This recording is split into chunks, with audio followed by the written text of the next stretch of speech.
সরকার বিরোধী বিক্ষোভে যখন উত্তাল ইরান, ঠিক তখনই এই সুযোগ কাজে লাগিয়ে ইরানি হামলার পরিকল্পনা করছে যুক্তরাষ্ট্র।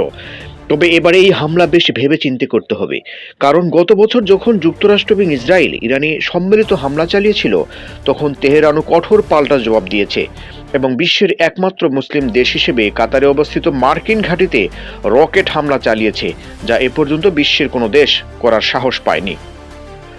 সরকার বিরোধী বিক্ষোভের মধ্যেই ইরানে যুক্তরাষ্ট্রের হস্তক্ষেপের হুমকি দিয়েছে মার্কিন প্রেসিডেন্ট ডোনাল্ড ট্রাম্প। এর মধ্যে ইরান সতর্ক করে জানিয়েছে, ওয়াশিংটন যদি ইরানে হামলা চালায় তবে এই অঞ্চলের দেশগুলোর মাটিতে থাকা মার্কিন সামরিক ঘাঁটিতে আঘাত হানা হবে এবং তা হবে বেশ ভয়াবহ। বুধবার একজন জ্যেষ্ঠ ইরানি কর্মকর্তা সংবাদ সংস্থা রয়টার্সকে একথা জানিয়েছেন বলে উল্লেখ করা হয়েছে ইরান ইন্টারন্যাশনালের এক প্রতিবেদনে।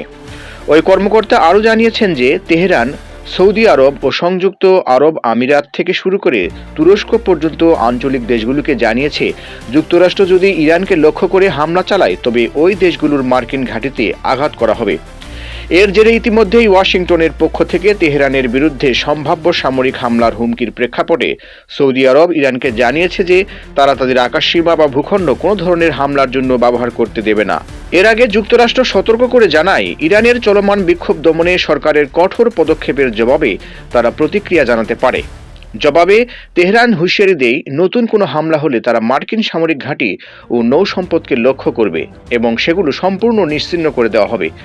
সৌদি সামরিক বাহিনীর ঘনিষ্ঠ একটি সূত্র এএফপিকে জানায়, সৌদি আরব সরাসরি তেহরানকে জানিয়েছে যে ইরানের বিরুদ্ধে নেওয়া কোনো সামরিক পদক্ষেপের অংশ তারা হবে না এবং এই উদ্দেশ্যে তাদের ভূখণ্ড বা আকাশসীমা ব্যবহার করতে দেওয়া হবে না।